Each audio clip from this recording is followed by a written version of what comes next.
Welcome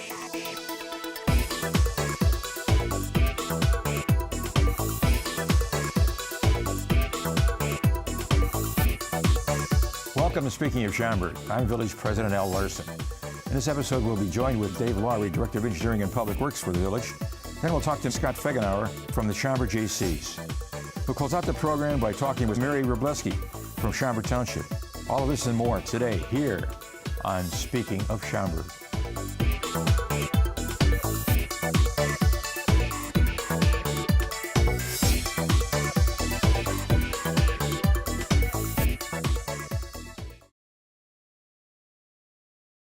Winter is just around the corner. Schaumburg's crews are ready for what Mother Nature gives us.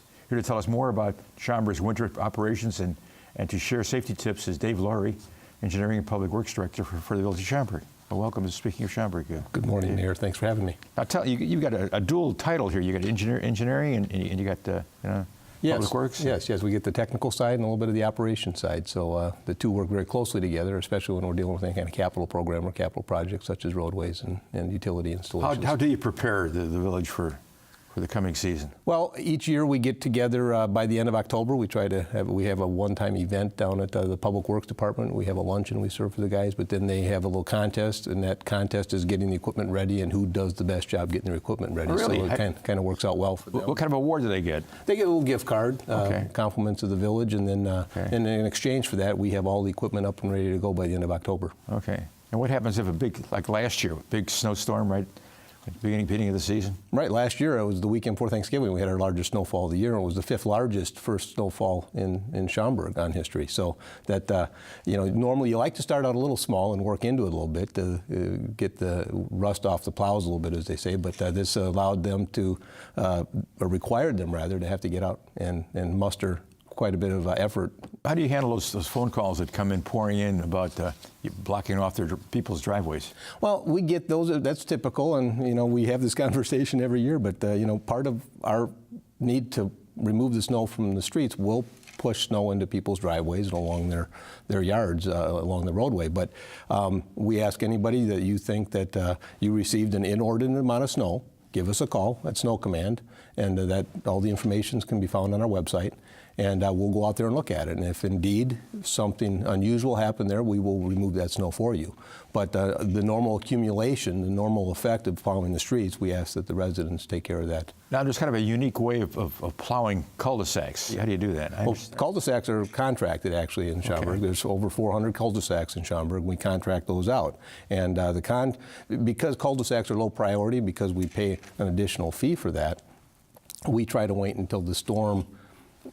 We don't want to get them out there too soon because you pay per push. So each time you call that contractor out, you're paying for it. So, and because they're a lower priority street, they also wait a little bit longer before they get plowed. But yeah, we get in, the contractor removes the snow, and we try to work within the cul-de-sac because you don't want to push up against people's mailboxes. There's less room to push snow, and there's more of it because you've got that round bulb at the end of the cul-de-sac. So we try to move it into areas where it's not going to create too much of a problem for folks, and then the city crews come back and salt the streets. What kind of chemicals do you use? Well, we use just granular salt, and then we use a brine solution. We call it our super mix. It's 85% sodium chloride, 5% calcium chloride, and 10% beet juice. And that product goes down. It's actually sprayed on the salt as it leaves the truck. It helps activate the salt, so it's more effective.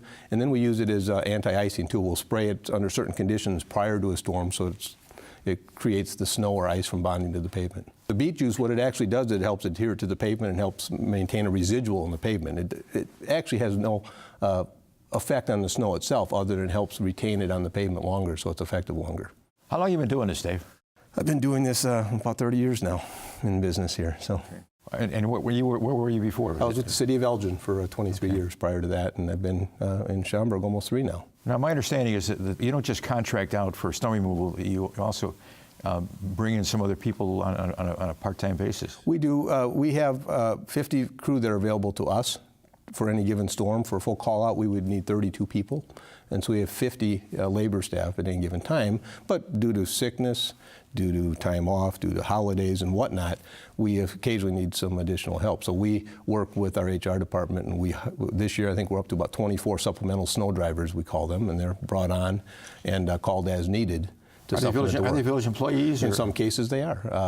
They don't get to work at whatever their current rate is, but we have often firefighters and policemen and other some folks from the engineering division will plow snow as well. Okay, all right. So what's the largest snowfall you ever had to cope with? That would have been the February 2011. That was the blizzard. We had, I was in Elgin at that time, and that was 24 inches of snow. Do you bring it somewhere else? I mean, you don't just plow streets and cul-de-sacs. You also you have an airport. You've got We have the airport, which we have to remove. Since I've been here, we haven't had the need to remove it from the airport, but certainly in some cases, because of safety of the air traffic and that, you have to remove snow. Piles can't get too high. And even in some of the retail areas in Schaumburg, Woodfield, down Schaumburg Road, we want to be conscious of that. If the snow were to get too high, we would want to haul it out of those areas as well. And in that case, we would haul it down to the parking lot west of the ballpark. Okay. And store it there and let Mother Nature take care of it come spring. Okay. And how do you handle complaints? Is there a number of people can call or? Good question. Again, go to our website under the Public Works tab. You can go right in there and you'll see snow and ice. You just click on that. The number is there for the Public Works Department. It goes directly to Snow Command. The best number to call, though, is easy to remember, is 311. Contact 311. Our operators there will take your call, create the service request, or get that information over to Snow Command. Snow Command, when it's in operation, we have that phone staffed continuously. Now, what else do you do? I mean, you got the snow removal, you got winter. There's 9 months or 8 months of the year where you do other things. Well, we do. A lot of what we focus on is just the maintenance of our assets. I mean, assets being streets, water mains, sewers, trees, street lights. This year, as an example, we've been real busy with the emerald ash borer impact. We started our reforestation efforts this year. It's an 8-year project. The first trees removed are the first ones going back, so we're working with the residents to select the trees and to plant the trees. And so that's an ongoing effort. We do 1,200 a year because we water them for 3 years continuously. And 36 trees is about as much as we can handle in-house. Beyond that, it would cost us more money to have to contract that out. So 1,200 trees a year, it's about an 8-year replanting effort. Okay. So Dave, you have some winter safety tips you can share with us? Well, as always, if in a bad event, if you don't have to drive, don't. That's the simplest. If you're not on the street, you're not subjecting yourself to those kind of conditions. If you do have to get out, I mean, we're going to do everything we can to make it as safe as possible. As you're plowing the snow or shoveling your own driveways and that, please don't deposit it in the street, because after we do our clearing, that creates another potential hazard for others later. And if you have any questions, again, give us a call and we'll be glad to help. You also review plans for development, don't you? Well, we work with community development, and we have the project review group that reviews plans, but we work with them to make sure that the items that are being built, the public improvements that are being built as part of any development, is consistent with what we need and it's maintainable by us. So we appreciate them allowing us to be part of that effort so we can make sure. I would imagine you track pretty much the snowstorms and where they're going to, when they're going to start snowing, or how far along. Is there a service that you call? Yeah, there is a snow service that we use that will help us forecast, and they give us alerts as we're getting close, because time is money. If we bring the guys in too early, that's overtime at night, as an example. That is money wasted, so we try to time it so that we don't bring the guys in until absolutely necessary. So we use that service, and it's been very effective for us to be able to manage that time better. Well, Dave, I can hardly wait. Well, actually, I can't. I have to. It's beautiful outside right now. It's hard to believe that winter's going to, but in 30 years, I can guarantee you winter will come at some point this year. Okay. Thanks, Dave. Appreciate it. Thank you. The Schaumburg Jaycees are an organization that devotes time and effort to community service. Learn more next here on Speaking of Schaumburg.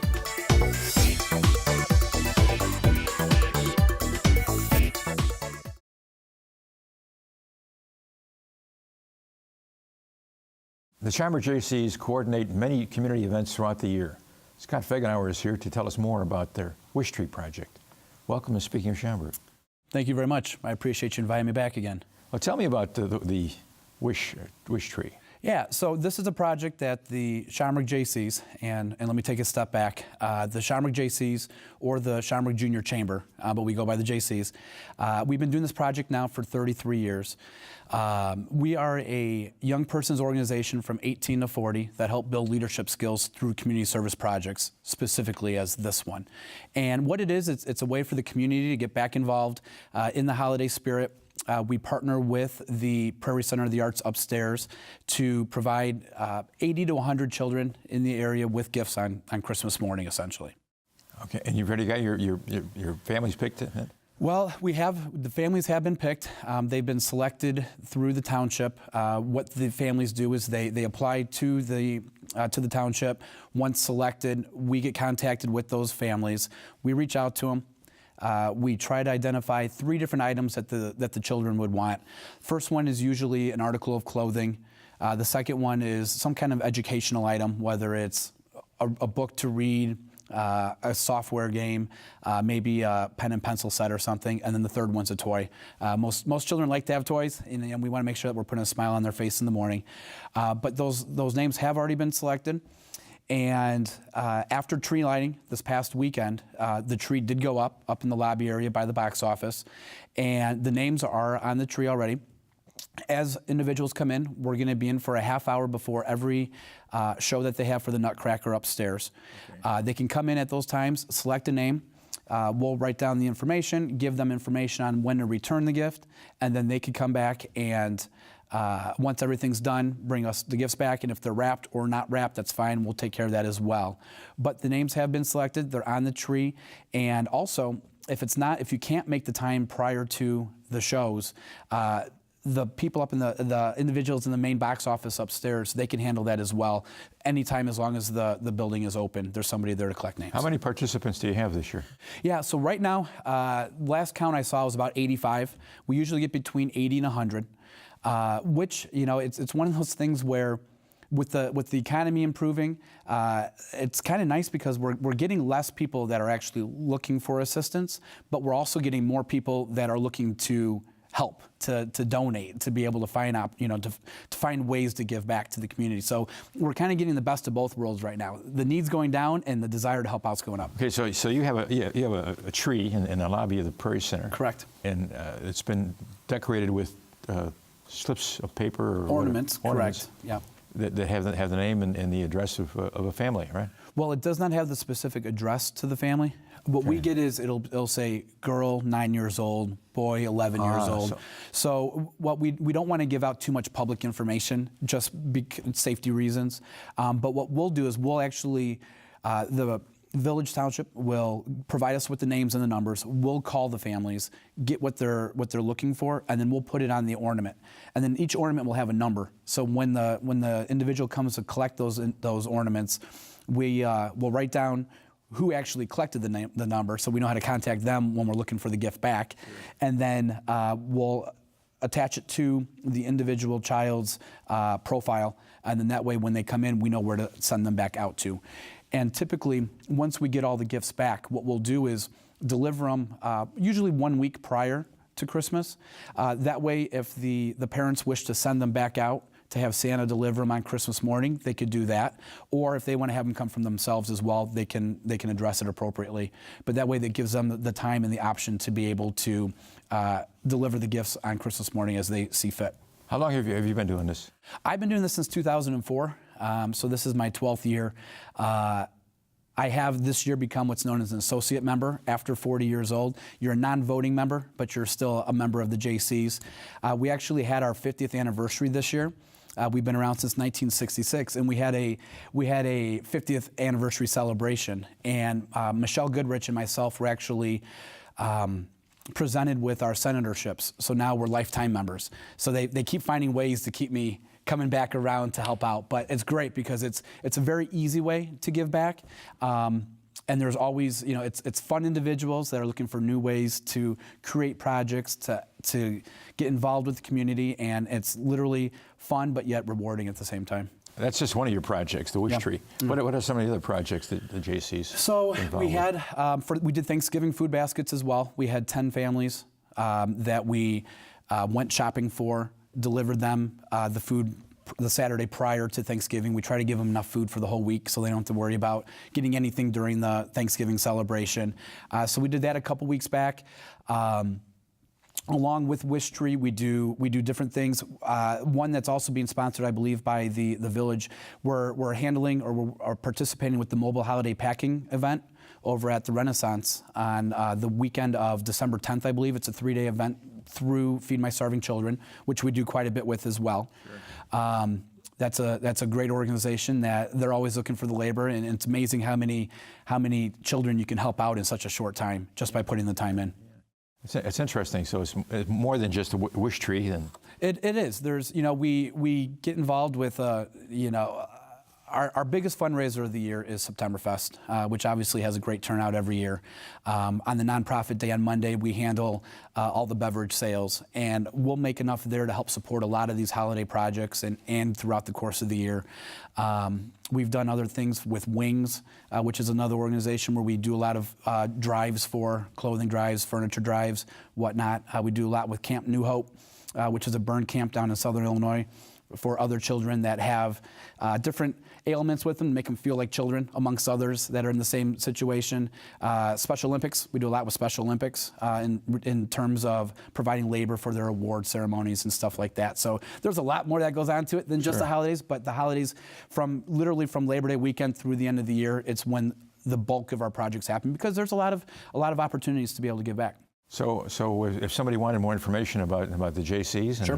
What number would they call? Well, they could call 847-807-5276.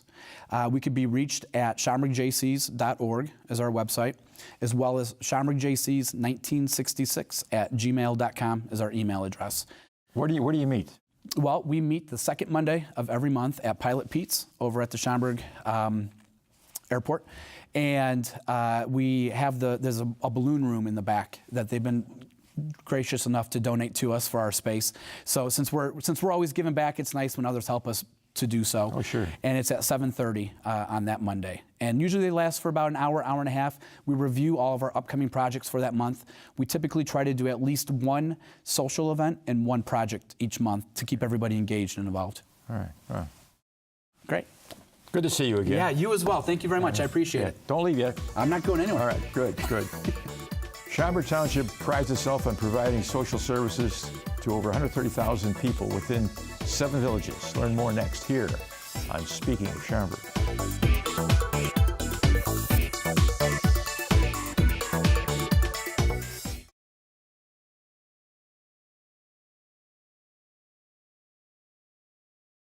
With a rich history dating back to 1850, Schaumburg Township provides more than taking care of roads. Here to tell us more is Mary Wroblewski, Township Supervisor. Welcome to Speaking of Schaumburg.